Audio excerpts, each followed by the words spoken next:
जय हिंद दोस्तों। तो अपन गणित की शिक्षण विधियां पढ़ते हैं। गणित की शिक्षण विधियों में मंगल की शिक्षण विधियों की जो बुक है उसको कवर करते हुए चल रहे थे अपन। तो उसमें अपन लगभग 5 वीडियो पहले देख चुके हैं। ये हमारा पार्ट नंबर 6 है, जिसमें अपन पेज नंबर 55 से लगाकर पेज नंबर 56 तक देखेंगे, सॉरी पेज नंबर 66 तक देखेंगे। इस पेज नंबर 55 और पेज नंबर 66 के बीच जितने भी कॉन्सेप्ट है कॉन्सेप्ट को अपन बेहतरीन तरीके से पढ़ते हुए आगे चलेंगे, जिसमें बेसिकली 3 कॉन्सेप्ट के बारे में बताएंगे। वो कौन कौन से कॉन्सेप्ट है? सबसे पहले उपलब्धि परीक्षण के बारे में बताएंगे। सबसे पहला बताया गया उपलब्धि परीक्षण, सबसे पहला बताया गया है उपलब्धि परीक्षण के बारे में। और नेक्स्ट बताया जाता है अपने इसमें ब्लूप्रिंट के बारे में। फिर इसमें बताया गया है ब्लूप्रिंट के बारे में, ब्लूप्रिंट के बारे में जानकारी दी हुई है। और देन इसमें लास्ट बताया गया है इसमें निदानात्मक और उपचारात्मक परीक्षण के बारे में। लास्ट बताया गया इसमें निदानात्मक और उपचारात्मक परीक्षण के बारे में, निदानात्मक और उपचारात्मक परीक्षण के बारे में। तो अपन वन बाय वन देखेंगे। सबसे पहले अपन उपलब्धि परीक्षण के बारे में देखेंगे, फिर अपन ब्लूप्रिंट के बारे में देखेंगे, फिर अपन निदानात्मक और उपचारात्मक परीक्षण के बारे में देखेंगे।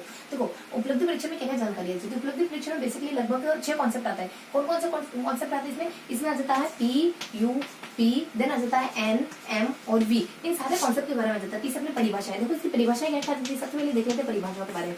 परिभाषाएं क्या क्या आती है? देखो 4 रीतियां जिनके द्वारा परिभाषा दी जाती है। तो सुपर के द्वारा कुछ कहा जाता है, नेक्स्ट अपने चौंसी के द्वारा कहा जाता है, नेक्स्ट अपने चौंसी के द्वारा कहा जाता है, फिर अपने एबिल के द्वारा कहा जाता है, फिर अपने मन के द्वारा कहा जाता है। एबिल के द्वारा और फिर मन के द्वारा क्या क्या कहा जाता है? सुपर के द्वारा क्या और कितना सीखा है, आपने क्या सीखा है और कितना सीखा है और कितनी अच्छी तरीके से उसको उपयोग करेंगे कहा जाता है। एबिल के द्वारा कहा जाता है ज्ञान को समझना, एबिल के द्वारा कहा जाता है ज्ञान को समझना, एबिल के द्वारा ज्ञान को समझना ही उपलब्धि परीक्षण कहलाता है, ये कहा जाता है। उसके बाद मन के द्वारा कहा जाता है एक ही फलांग से बच्चे के नॉलेज के बारे में पता हो जाता है। एक ही फलांग से बच्चे के ज्ञान के बारे में पता चल जाता है। एक ही फलांग से बच्चे के ज्ञान के बारे में जानकारी हो जाती है। उसका चौंसी के द्वारा क्या कहा जाता है? प्रदर्शन। यानी उपलब्धि परीक्षण एक ऐसा प्रदर्शन होता है जो अपने मापन और मूल्यांकन के बारे में जानकारी देता है। तो ये कहा जाता है उपलब्धि परीक्षण की परिभाषा को। परिभाषा में ये वाला कॉन्सेप्ट उन्होंने देख लिया। यानी परिभाषा में क्या क्या आ जाता है? परिभाषा सुपर आ जाता है, उसका चौंसी आ जाता है, एबिल आ जाता है, माना जाता है। सुपर के द्वारा क्या कहा जाता है? क्या और कितना, यानी कितना सुपर है। उसको एबिल के द्वारा क्या कहा जाता है? ज्ञान को समझ रहा है, यानी ज्ञान प्राप्त करना है ना, तो बिल में घुस के, यानी कि बहुत कठिन परिश्रम करना होगा। उसका मन के द्वारा क्या कहा जाता है?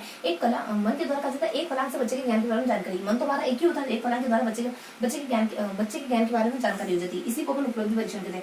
चौंसी के द्वारा क्या कहा जाता है? प्रदर्शन। यानी तुम जोन सी चीज बताओगे ना, उसी को मैं प्रदर्शन, वो तुम जोन सी चीज मुझे दिखाओगे, मैं वही ले लूंगी। दुकानदार कोई कह रहा है कि ये ले लो मैडम, तो आप कह रहे हो कि जोन सी चीज दिखाओगे वो ले लूंगी मैं। तो उसको जोनसी के द्वारा क्या कहा जाता है? प्रदर्शन कहा जाता है। यानी जोनसी प्रदर्शन को ही क्या कहते हैं? उपलब्धि परीक्षण कहते हैं। यानी उपलब्धि परीक्षण एक ऐसा प्रदर्शन होता है जिसके थ्रू में मूल्यांकन के बारे में जानकारी मिलती है, जिसके थ्रू में अवलोकन के बारे में जानकारी मिलती है। इस तरीके की परिभाषा देते हैं। मैंने सिर्फ कीवर्ड्स लिखे हैं, पूरी परिभाषा नहीं लिखी, क्योंकि सिर्फ हमें चीजों को याद करना है, बहुत सारी चीजों का ढेर नहीं करना है हमारे माइंड में। तो ये थी हमारी परिभाषा। उसके बाद अपन अगला देखेंगे इसके उद्देश्य के बारे में। ये थी हमारी उपलब्धि परीक्षण की परिभाषा। नेक्स्ट देखेंगे पर इसके उद्देश्य के बारे में।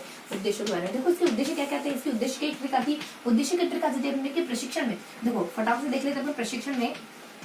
प्रशिक्षण में मेरे सामान्य स्तर की तुलना प्रशिक्षण में मेरे सामान्य स्तर की तुलना यदि मोहन के पाठ्यक्रम पूरा कराने की शिक्षण विधि व शिक्षण उद्देश्यों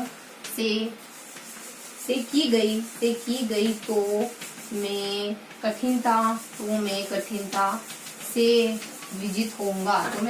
से विजित होऊंगा।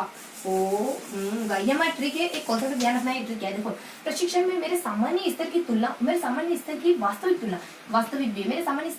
तुलना यदि मोहन के पाठ्यक्रम पढ़ाने की शिक्षण विधि से और उसके शिक्षण के उद्देश्यों से की गई ना, तब तो मैं कठिनता से विजित होगा। एक बेसिक से इन्फॉर्मेशन है, मतलब कि ट्रिक है। इस ट्रिक को ध्यान रखना। इस ट्रिक से हमारे सारे जो उद्देश्य है वो सारे कंप्लीट हो जाएंगे। देखो प्रशिक्षण में बताया जाता है कि इसका जो भी हमारे गणित के जो भी हमारे अन्य क्षेत्रों के जो प्रशिक्षण होते हैं ना, उसके बारे में जानकारी प्राप्त करना उपलब्धि परीक्षण का उद्देश्य होता है। इन प्रशिक्षण के बारे में कहाँ लिखे? देखो प्रशिक्षण यहाँ लिख देते अपन। देखो क्या जाता है? प्रशिक्षण के बारे में जानकारी, यानी विभिन्न क्षेत्रों के प्रशिक्षणों का पता लगाना। उसके बाद अगला क्या जाता है? अपने प्रशिक्षण से मेरे सामान्य स्तर की जांच करना। बच्चों के सामान्य स्तर की जांच करना कि बच्चा कहाँ स्टैंड कर रहा है। उसके बाद अगला जाता है अपने वास्तविक स्थिति का, यानी विषय, आपका जो विषय है वो वास्तविकता में बच्चे को कितना आता है, यानी वास्तविक स्थिति का ज्ञान करना। उसके बाद तुलनात्मक अध्ययन करना। क्या करना? तुलनात्मक अध्ययन करना, ये बताया जाता है। उसका नेक्स्ट क्या बताया जाता है? यदि मोहन के पाठ्यक्रम से पाठ्यक्रम में सुधार करना, पाठ्यक्रम में सुधार करना, ये बता देता पाठ्यक्रम के सुधार के बारे में। उसके बाद पाठ्यक्रम में सुधार और पूरा पाठ्यक्रम पूरा करने की शिक्षण विधि। शिक्षण विधि यानी कौन सी आपकी उपयुक्त शिक्षण विधि, यानी शिक्षण विधि का क्या करना, जांच करना कि वो कितनी कितनी ठीक है कितनी ठीक नहीं। शिक्षण विधि और शैक्षणिक उद्देश्य, तो शैक्षणिक उद्देश्य की जांच करना और शैक्षणिक उद्देश्य को भी जांच करना कि वो सही है या नहीं, या फिर कहाँ तक प्राप्त हुए, शैक्षणिक उद्देश्य कितने प्राप्त हुए ये बता देता है। उसका शैक्षणिक उद्देश्यों से की गई तो मैं कठिनता से ही विजित होगा, यानी कठिनता से कक्षा में कठिनता का पता लगाना, यानी कक्षा में क्या कठिनाई आ रही बच्चों को पढ़ने में उनका पता लगाना। ये सारी ट्रिक आ जाती है अपनी इसकी उपलब्धि परीक्षण की, ये सारे उद्देश्य होते हैं। नेक्स्ट अपन देखेंगे किसके बारे में, पी से अपन देखेंगे अपन पी से प्रकारों के बारे में, पी से इसके प्रारूप के बारे में देखेंगे। एक बार देख लो क्या है, यानी प्रशिक्षण में अगर मेरे सामान्य स्तर की तुलना, मेरे सामान्य कौशल की तुलना, मेरे सामान्य स्तर के कौशल की तुलना, देखो एक शब्द और आता है कौशल, यानी कौशल यानी बच्चों के कौशल के बारे में जानकारी प्राप्त करना, बच्चों के कौशल के बारे में जानकारी प्राप्त करना यह जाता है। यानी प्रशिक्षण में मेरे सामान्य स्तर के कौशल की तुलना अगर मोहन के पाठ्यक्रम पूरा करवाने की शिक्षण विधि से और उसके शिक्षण उद्देश्यों से की गई तब तो मैं ना कठिनता से विजित हो पाऊंगा, इस तरीके के तरीके। तो यहाँ पे प्रशिक्षण या इन जो शब्द है ना, ये जो हमारा शब्द है परिभाषा में, इस ट्रिक में जो भी शब्द है उस ट्रिक से कुछ ना कुछ इसके उद्देश्य बन रहे, किसके उद्देश्य बन रहे, उपलब्धि परीक्षण के। नेक्स्ट हमारे द्वारा क्या बताया जाता है, परिभाषा और उद्देश्य। एक और पी से क्या बताया जाता है, पी से बताया जाता है इसके प्रकार या फिर प्रारूपों के बारे में, प्रकार या फिर प्रारूपों के बारे में। प्रारूप देख लेते हैं।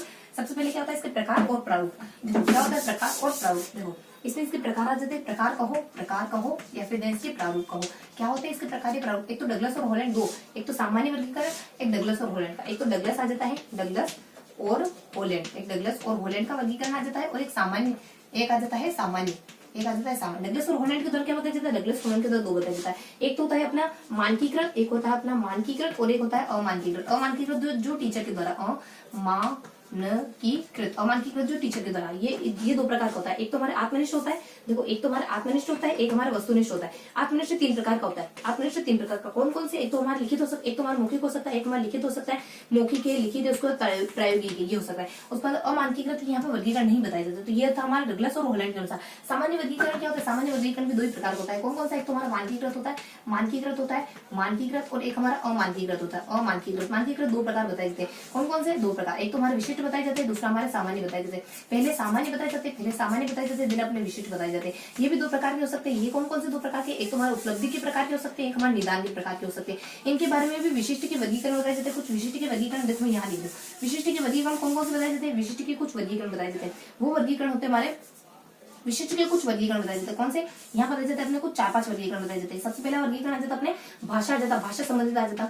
उसके बाद अपने दक्षता संबंधित आ जाता, भाषा संबंधित 5 बताए जाते हैं, भाषा संबंधित, दक्षता संबंधित। उसके बाद अपने भाषा प्रयोग करने में दक्ष है वो अपने वाचन आ जाता, वाचन संबंधित आ जाता है। उसके बाद अपने निदान संबंधित आ जाता है, वाचन आ जाता है। उसके बाद निदान संबंधित आ जाता है। उसके बाद गणित संबंधित आ जाता है, उसके बाद गणित संबंधित आ जाता है। कितने, ये 5 प्रकार बताए जाते हैं। तो बेसिकली हमारे प्रकार और प्रारूप कितने बताए जाते हैं, 2 प्रकार, एक तो डगलस और हॉलैंड के द्वारा बताए जाते हैं, एक सामान्य व्यक्ति के द्वारा बताए जाते हैं।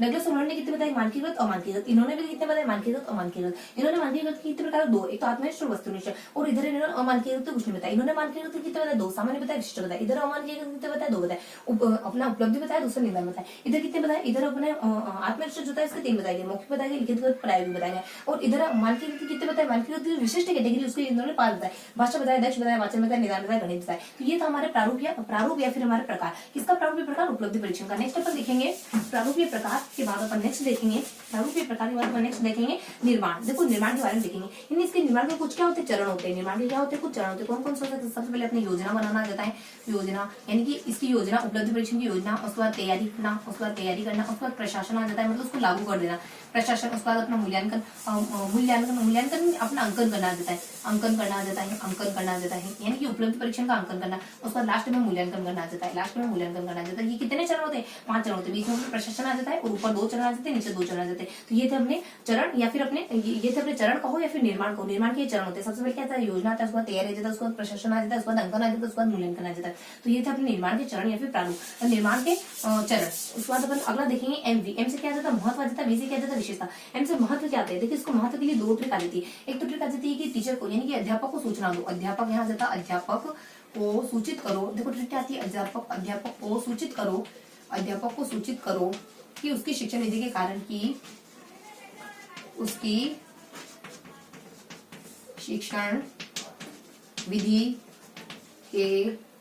विधि के कारण छात्रों का शैक्षिक स्तर गिर रहा है, शैक्षिक स्तर गिर रहा है। देखो इस ट्रिक से क्या आ जाता है, अध्यापक के बारे में आ जाएगा, अध्यापक के बारे में आ जाएगा, अध्यापक को अपने लक्ष्य क्लियर हो जाते हैं। यानी जब आप परीक्षा लेते हो ना तो बच्चों को, टीचर को पता चल जाता है कि उसको बच्चों को कितना और ऊपर उठाना है, तो लक्ष्य क्लियर हो जाता है उसका सूचित। इससे बहुत सारी सूचना मिलती है, कौन सा बच्चा कहाँ स्टैंड कर रहा है, बहुत सी सूचना, बहुत सी जानकारी मिलती है कि कौन सा बच्चा कहाँ स्टैंड कर रहा है, कौन सा टीचर कितना अच्छा पढ़ा रहा है, उसकी शिक्षण विधि, उसकी शिक्षण विधि के बारे में पता चलता है, शिक्षण विधि की जांच होती है कि शिक्षण विधि सही है या नहीं, और अगर गलत है तो कौन सी शिक्षण विधि का उपयोग करना चाहिए, उसका कारण। और छात्रों के शैक्षिक स्तर गिरा, छात्रों का शैक्षिक स्तर मतलब कि शैक्षिक स्तर की जानकारी होती है, शैक्षिक स्तर की जानकारी होती है कि बच्चा कहाँ पे स्टैंड कर रहा है, वही जानकारी, बस ये सामान्य जानकारी अध्यापक के द्वारा फिर सूचित आता है, फिर शैक्षणिक विधि आ जाती है, उसका नाम शैक्षणिक स्तर आ जाता है। तो ये थी हमारी ट्रिक क्या थी कि अध्यापक को सूचित करो कि उसकी जो शिक्षण विधि है ना उससे छात्रों का शैक्षिक स्तर नीचे गिर रहा है। तो ये थे हमारे इसकी क्या, इसका महत्व था। महत्व की एक तो ट्रिक ये आती है, एको ट्रिक आती है, महत्व की क्या आती है, एको ट्रिक आती है।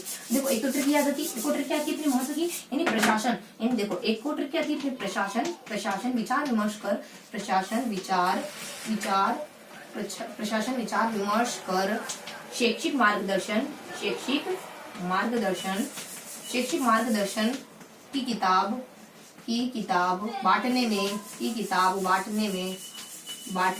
किताब बांटने में भेदभाव नहीं करता, भेदभाव बांटने में विचार विमर्श कर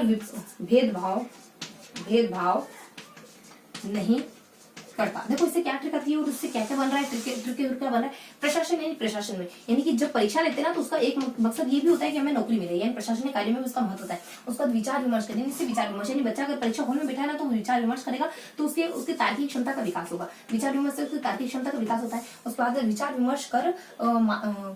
विमर्श कर मार्गदर्शन की किताब बांटने के उद्देश्य, बांटने में भेदभाव नहीं करता है। मार्गदर्शन यानी बच्चे को मार्गदर्शन मिलता है कि आगामी जिंदगी में उसको क्या करना है, मार्गदर्शन मिलता है। अगर वो कैसा, जिस सब्जेक्ट में जैसा प्रदर्शन कर रहा है उसी सब्जेक्ट में उसको आगे बढ़ना है तो टीचर को पता चल जाता है कि बच्चा आगामी जीवन में क्या करेगा। किताब यानी पाठ्यपुस्तक, यानी जो पाठ्यक्रम होता है ना उसमें बदलाव, पाठ्यक्रम में परिवर्तन, परीक्षाओं से ये भी पता चलता है पाठ्यक्रम सही है गलत हो सकता है, कभी किताबें बदलने की जरूरत हो तो किताब बदलता है। उसको पाठ्यक्रम में भेदभाव यानी विभेदन, यानी बच्चे में विभेदन की क्षमता का विकास होता है। जब परीक्षा हॉल में बैठा होता है ना बच्चा तो बहुत सारा कंटेंट उसके सामने होता है, लेकिन समय कम होता है और उसके बाद उसकी लिमिटेशन होती है उस समय, तो उसको क्या करना होता है कि जो अप्रोप्रिएट चीजें उनको चुनना होता है, बहुत सारी फालतू चीजों को नहीं लिखना होता है, तो उससे विभेदन की क्षमता उसमें बढ़ती है, कौन सी चीजों को पिकअप करना है, कौन सी चीजों को जाने देना है, तो ये विभेदन की क्षमता का विकास होता है। ये था अपने महत्व, तो महत्व अपना देख लिया। उसके बाद अपन देखेंगे विषय विशेषता, यानी उपलब्धि परीक्षण की या फिर किसी भी अपनी उपलब्धि परीक्षण हुआ या फिर कोई मूल्यांकन वगैरह हो उसकी क्या विशेषता होती है। मूल्यांकन की बेसिकली अपनी V3 विशेषता होती है। मूल्यांकन की क्या होती है, V3, मूल्यांकन की विशेषता क्या होती है, V3 क्या होती है, V3 होता है अपनी वस्तुनिष्ठता। विषय क्या होता है, वस्तुनिष्ठता। सबसे पहले वस्तुनिष्ठता यानी कि रुचि का प्रभाव नहीं, व्यक्ति की रुचि का प्रभाव नहीं, यानी व्यक्ति क्या फील कर रहा है उस समय, कॉपी चेक कर रहा है उस समय क्या फील कर रहा है उसका प्रभाव नहीं पड़ेगा। उसके बाद आ जाती है विश्वसनीयता एक ऐसी शुद्धता होती है, कि चाहे समय बदल जाए, चाहे चेक करने वाला बदल जाए, चाहे समय बदल जाए, चाहे परीक्षक यानी चेक करने वाले बदल जाए, लेकिन भाई साहब उत्तरों में परिवर्तन नहीं आएगा। लेकिन भाई साहब अपने जो प्रश्न है, जो अपने नंबर दिए जाएंगे उनमें कोई परिवर्तन नहीं आएगा, चाहे समय बदल जाए, चाहे टीचर यानी चेक करने वाला बदल जाए। उसके बाद वैधता आ जाती है कि जिस बात के लिए आपका टेस्ट पेपर बनाया गया उस बात के लिए अभिष्ट लक्ष्य की पूर्ति करने वाला होना चाहिए। अगर हमने भिन्न को मापने का बनाया है तो वो आपकी सम संख्या विषम संख्या के बारे में ज्ञान नहीं प्रदान करता हो, यानी अगर भिन्न के बारे में चेक करने के लिए बनाया हो तो बच्चे की भिन्न की जानकारी, ज्ञान की जानकारी देता। उस पर स्पष्टता हुआ, व्यवहारिकता हुआ, उस बाद स्पष्टता है, व्यवहारिकता है, मानकता है, सामान्य गुण होते हैं। व्यवहारिकता है, स्पष्टता है, व्यापकता है, ये तो सामान्य से विभेदकारिता है, व्यापकता। उसके बाद हमारी विभेदकारिता हुआ, ये तो बेसिक से इंफॉर्मेशन है। V3 सबसे इंपॉर्टेंट होता है, विभेदकारिता हुआ। उसके बाद मानक वगैरह हुए, ये तो बिल्कुल बेसिक्स होती है। विभेदकारिता नहीं ढबड़ बच्चे, इंटेलिजेंट बच्चे, मानक यानी उसका कोई स्टैंडर्ड होना चाहिए, स्पष्ट बिल्कुल स्पष्ट होना, व्यवहारिक होना चाहिए। ऐसे नहीं कि आप मतलब कि जो कुछ टॉपिक में से व्यापकता होनी चाहिए। व्यवहारिक कैसे होना चाहिए, व्यवहारिक कुछ इस तरीके से होना चाहिए। एक जो सामान्य बच्चा अगर पेपर देखे तो ऐसा नहीं होना चाहिए कि हर एक दूसरा प्रश्न वो टीचर से पूछ रहा है, इस प्रश्न में क्या पूछा गया, यानी प्रश्नों की जो भाषा होती है वो इतनी क्लिष्ट नहीं बनानी हमें। उसको व्यापकता यानी सारे सिलेबस को कवर करना होना चाहिए। ये सारी विशेषता होती है उपलब्धि परीक्षण की। उसका अपन अगला देखेंगे। देखो ये हमने देख लिया उपलब्धि परीक्षण के बारे में, उपलब्धि परीक्षण के बारे में सारी जानकारी होगी।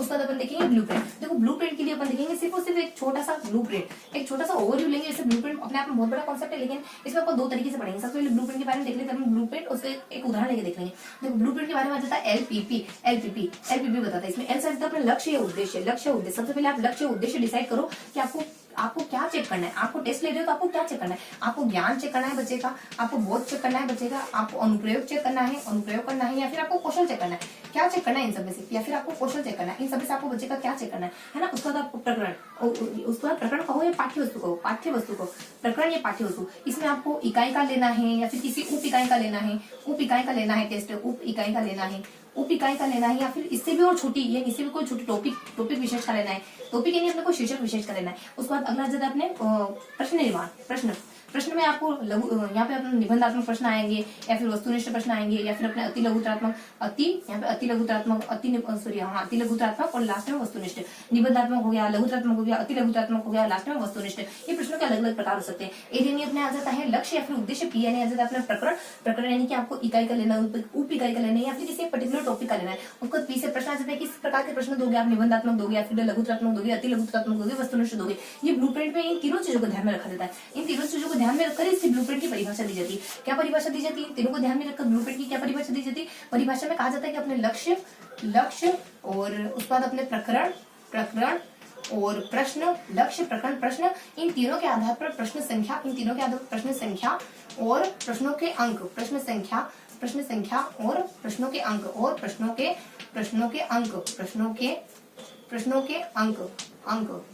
के अंक डिसाइड कर लिए जाते हैं। प्रश्नों के अंक का निश्चय करना, क्या कहलाता है, ब्लूप्रिंट कहलाता है। ये ब्लूप्रिंट की परिभाषा है।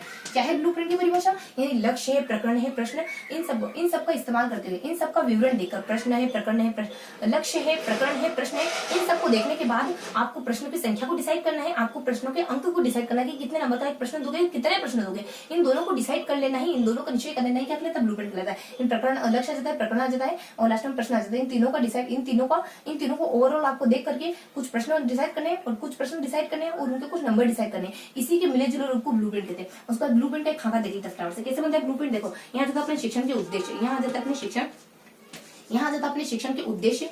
देखो थोड़ा सा इसको रफ करके लिख देते हैं, थोड़ा सा ब्लूप्रिंट के बारे में। यहाँ इसका थोड़ा सा खाका देख लेते हैं। देखो यहाँ जाता है अपने शिक्षण उद्देश्य। उसके बाद यहाँ जाता है अपने प्रकरण। देखो शिक्षण उद्देश्य क्या हो सकते हैं, वही अपने ज्ञान है, या फिर आपका क्या है, कौशल, ज्ञान है, या फिर अवबोध है, या फिर कौशल है, या फिर कौशल के बाद ज्ञान है, या फिर बोध है, या फिर अनुप्रयोग है, ज्ञान है, बोध है, या फिर आपका अनुप्रयोग आपका उद्देश्य है, या फिर कौशल आपका उद्देश्य। इन सब में से आप किसकी जांच करना चाह रहे हो। प्रकरण में क्या जाता है, इकाई 1 का ले रहे हो, 2 का ले रहे हो, 3 का ले रहे हो, 4 का ले रहे हो, 5 का ले रहे हो, ये सब आ जाता है। उसके बाद इनका ले रहे हो तो किस प्रकार के प्रश्न पूछोगे, इनमें किस प्रकार के प्रश्न पूछोगे, यानी कि आप आप निबंधात्मक प्रश्न पूछोगे, आप लघुतरात्मक प्रश्न पूछोगे, अति लघुतरात्मक प्रश्न पूछोगे, या वस्तुनिष्ठ प्रश्न पूछोगे। तो ये होता है ब्लूप्रिंट का खाका। क्या होता है ब्लूप्रिंट का खाका, कुछ इस तरीके से होता है। लास्ट में पढ़े ना टोटल योग कर देते, लास्ट में क्या कर देते, योग कर देते। ये होता है अपना ब्लूप्रिंट का खाका। देखो ये होता है ब्लूप्रिंट का खाका। सबसे पहले क्या शिक्षण के उद्देश्य आ जाते हैं। शिक्षण के उद्देश्य क्या जाते हैं, ज्ञान है, शिक्षण के उद्देश्य आपका ज्ञान है, बोध है, अनुप्रयोग या फिर कौशल है। उसके बाद प्रकरण के बारे में आपको 1 का लेना, 2 का, 3 का, 4 का, किसका लेना। उसके बाद इसके अंदर भी आपको निबंधात्मक प्रश्न कैसे, निबंधात्मक का लेना, लघुतरात्मक, अति लघुतरात्मक, वस्तुनिष्ठ। इनके बाद इनके प्रश्नों के लास्ट में अपन योग लिख देते हैं, जोड़ लिख देते हैं। तो ये था हमारा ब्लूप्रिंट का थोड़ा सा फॉर्मेट, यानी कि इसमें अपने एल के बारे में लक्ष्य आ जाते हैं, उसके बाद पीछे अपने पाठ्य वस्तु जाते, पीछे अपने प्रश्न आ जाते हैं। इन तीनों को ध्यान में रखकर अपने प्रश्नों की संख्या को, प्रश्नों के अंकों को डिसाइड कर लिया जाता है। इसी के मिले जुले त्रिस्तरीय रूप को ब्लूप्रिंट के नाम से जाना जाता है। उसके बाद अगला क्या बताया जाता है, अगला बताया जाता है आपने, देखो अगला बताया है निदानात्मक या उपचारात्मक परीक्षण। अगला क्या पढ़ेंगे, निदानात्मक, एक तो निदानात्मक और उपचारात्मक परीक्षण। देखो निदानात्मक परीक्षण के बारे में थोड़ी सी ज्यादा इंफॉर्मेशन होती है। निदानात्मक परीक्षण और उपचारात्मक परीक्षण। उपचार थोड़ी सी फटाफट से देख लेते हैं, निदानात्मक थोड़ा सा इसको लिखते हैं, कवर नहीं होगा। हाँ तो लिख लेते हैं यहाँ निदानात्मक परीक्षण, यहाँ लिख देते हैं निदानात्मक परीक्षण। देखो निदानात्मक परीक्षण की क्या जानकारी बताई जाती है। सबसे पहले इनकी बेसिक जानकारी बताई जाती है। कि ये दोनों क्या होते हैं, एक दूसरे के पूरक। थोड़ी सी विशेष ये सामान्य जानकारी कहें तो ये एक दूसरे के पूरक होते हैं और उसके बाद एक दूसरे के बिना अकेले इस्तेमाल नहीं हो सकते। और परिणति यानी जो निदानात्मक परीक्षण होता है उसकी परिणति उपचारात्मक परीक्षण होती है। बेसिक इन्फॉर्मेशन आ जाती है और उसके बारे में कुछ प्रक्रिया आ जाती है, इनकी प्रोसेस क्या होती है, इसका पूरा जो चक्र चलता है वो कैसे चलता है। निदानात्मक परीक्षण का चक्र कैसे चलता है, सबसे पहले निदानात्मक परीक्षण करोगे। सबसे पहले तो निदानात्मक परीक्षण करोगे। उसके बाद यहाँ जो परिकल्पना करोगे, परिकल्पना यानी समाधानों की परिकल्पना करोगे किसकी, यानी कि कारणों की परिकल्पना किसकी, कारणों की, परिकल्पना किसकी, कारणों की, यानी कि क्या कारण है उस चीज के, यानी कि क्या कारण है बच्चों की इस तरीके का व्यवहार, बच्चों के स्कूल को छोड़कर यानी बीच में बंक करने के क्या कारण है, इस तरीके से निदान परीक्षण परिकल्पना आ जाता है। उसका उपचारात्मक उपचारात्मक उपचारात्मक उपचारात्मक उपचारात्मक आ जाता है, उपचारात्मक आ जाता है। फिर अपने उपचारात्मक मूल्यांकन आ जाता है। उपचारात्मक, यहाँ देखो उपचारात्मक तो सिर्फ यहाँ उपाय आते हैं, उपचारात्मक उपाय आप देखोगे, और यहाँ जाता है उपचारात्मक उपचारात्मक उपचारात्मक मूल्यांकन, यहाँ जाता है उपचारात्मक मूल्यांकन। तो ये 4 चरण होते हैं, ये चक्र पूरा बार बार चलता रहता है, यानी बार बार ये चक्र चलता रहता है, यानी एक के बाद एक ये चक्र हमेशा चलता ही रहता है। सबसे पहले निदानात्मक परीक्षण आ जाता है, उसके बाद परिकल्पना, यानी क्या कारण है आप पहले गेस करोगे, परिकल्पना करोगे माइंड में, उसके बाद उपचारात्मक उपाय, उसके बाद उपाय ढूंढोगे, उसके बाद उपचारात्मक मूल्यांकन, यानी उपाय ढूंढ लिए उसको इम्प्लीमेंट कर दोगे, उसको चेक करोगे और प्रश्न बनाओगे, बच्चों के सामने रख दोगे। ठीक है, मतलब कि यहाँ अपने उपचारात्मक मूल्यांकन कर लिया, अब लास्ट में जाके अपना मूल्यांकन भी कर लिया बच्चों का, यानी कि जो भी अपने मूल्यांकन करा उसके पूरी लिस्ट को देखोगे और पता लगाओगे कि बच्चे की समस्या का क्या कारण था, और जो समस्या थी बच्चे का, जो निदान आपने करा था ये बच्चे में समस्या है, क्या उसका उपचार आपने लास्ट में मूल्यांकन के थ्रू सही से कर लिया या नहीं करा। तो ये इसकी प्रक्रिया थी। इस प्रक्रिया के बाद अपना अगला बताया जाता है, इसकी कुछ परिभाषा के बारे में बताया जाता है। प्रक्रिया, विशेष प्रक्रिया और उसका कुछ परिभाषा, इसकी क्या क्या परिभाषा होती है, देखो इसकी परिभाषा के बारे में, इसकी परिभाषा, इसकी 3 परिभाषा होती है बेसिकली इसकी 3 परिभाषा होती है। कौन कौन सी होती है, एक तो होती है मेरे सिन, एक तो मेरे सिन की परिभाषा होती है, दूसरी अपनी सिम्पसन की परिभाषा होती है, सिम्पसन की परिभाषा होती है, और फिर होती है अपनी मेडिसिन ऐसे तो उसका गुडे की परिभाषा होती है। मेडिसिन के द्वारा क्या कहा जाता है, विशेष प्रयास, यानी उपचारात्मक परीक्षण क्या है, किसी भी कमी को दूर करने का विशेष प्रयास। सिम्पसन के द्वारा क्या कहा जाता है, कला, यानी कि चिन्ह से यानी कि किससे, चिन्ह से समस्या को जानना, चिन्ह से समस्या जानने की कला, चिन्ह से समस्या जानने की कला, चिन्ह से समस्या जानने की कला, चिन्ह से समस्या जानने के लिए आपको पूरी समस्या नहीं बताई, खाली कुछ हिंट बता दी, उससे आपने समस्या पूरी खुद ही पता कर ली। उसके बाद गुड के द्वारा क्या कहा जाता है, कमी कहा जाता है, यानी आपकी जो पढ़ाई में जो कमी देखी ना उसी को कहते हैं निदानात्मक परीक्षण, कमी को जानना निदानात्मक परीक्षण। तो यानी मेरे से ना बिना विशेष प्रयास नहीं, अपना 100% लगाए बिना नहीं रहा जाता। सिम्पसन उनका बेटा भी क्या है, बहुत ज्यादा कलाकार है। देखो यहाँ पर योकम भी आते हैं, सिम्पसन और योकम, इनके द्वारा क्या कहा जाता है, चिन्ह से जानने की कला, यानी सिम्पसन उसका सन क्या है, बहुत कलाकार कला आ जाता है। उसको गुड के द्वारा तुम्हें गुड क्यों नहीं मिला, क्योंकि तुम्हारे पढ़ने में कुछ कमी रही होगी, तुम्हारे प्रेजेंटेशन में कुछ कमी रही होगी, इस वजह से तुम्हें गुड नहीं मिला, आजादी परिभाषा। उसके बाद अगला क्या जाता है इसमें, देखो इसमें क्या बताया जाता है अगला, देखो इसकी भी ट्रिक होती है, इसकी ट्रिक कहते हैं यहाँ जाता अपने पाउच चल जाता पा, यहाँ जाता पा उच, इन सारी चीजों के बारे में बताना। देखो पी से अपने परिभाषा तो बता दी, अभी परिभाषा और प्रक्रिया तो बता दी। उसके बाद ए से अपने आ जाता है उद्देश्य वगैरह, ए से अपने आ जाता है आवश्यकता वगैरह, ए से ऊ से आ जाता है उद्देश्य वगैरह, सी से आ जाता है अपने चरण वगैरह। तो अपने पी से परिभाषा और प्रक्रिया तो बता दी, अब ए से अपने उद्देश्य देखना है, इसके उद्देश्य क्या होते हैं, इसके उद्देश्य क्या होते हैं, इसके उद्देश्य क्या होते हैं, इसके उद्देश्य होते हैं अपने, देखो इसके उद्देश्य सामान्य बालक के बारे में होते हैं, इसके उद्देश्य होते हैं, देखो इसके उद्देश्य की ट्रिक आ जाती है कि सामान्य और विशेष आवश्यकता वाले बालक, समस्याग्रस्त, एक तो आ जाता है समस्याग्रस्त और सामान्य बालक, समस्याग्रस्त और सामान्य बालक, इकाई विशेष और प्रश्न, इकाई विशेष और प्रश्न विशेष, इकाई विशेष और प्रश्न विशेष में मानसिक विश्लेषण महसूस कर रहे थे, मानसिक विश्लेषण महसूस कर रहे थे, तभी मूल्यांकन हुआ और एक भी नंबर नहीं आया, मूल्यांकन हुआ और 1 नंबर तक नहीं आया, परिणाम स्वरूप स्कूल छोड़ दिया,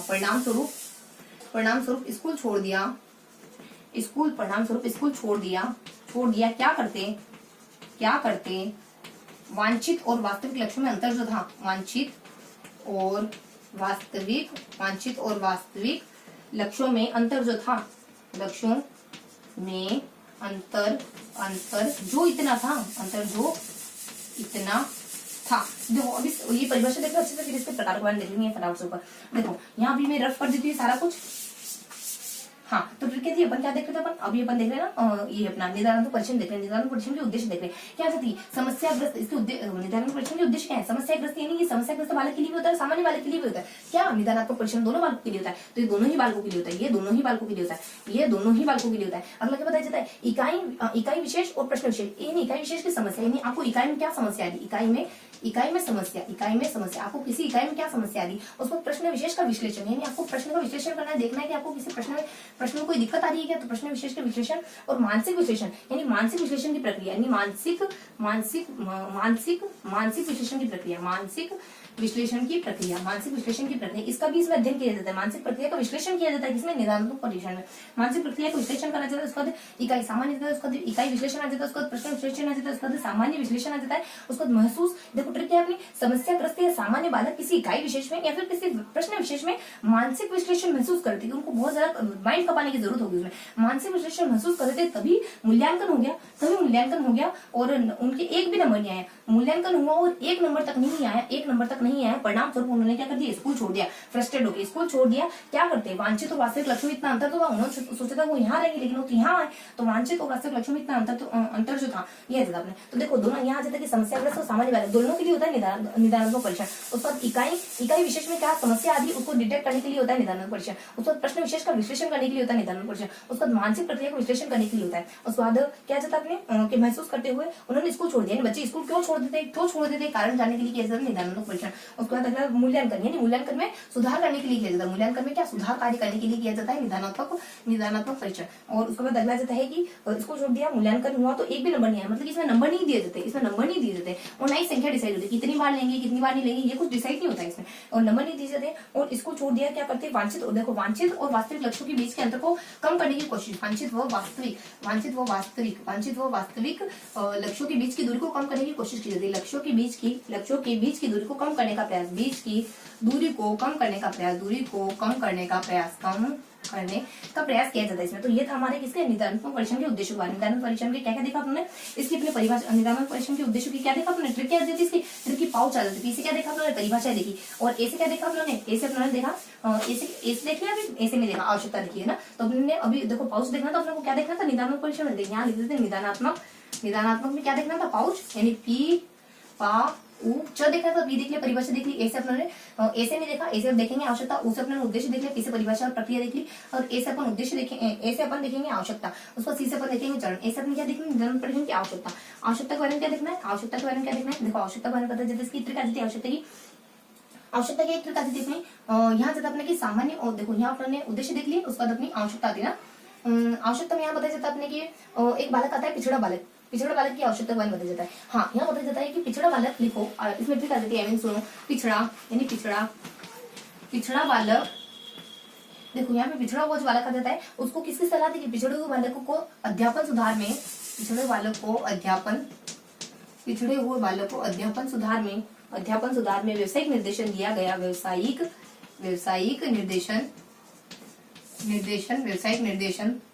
निर्देशन अध्यापक सुधार में उसको व्यावसायिक निर्देशन दिया गया, व्यावसायिक निर्देशन दिया गया, मूल्यांकन पद्धति से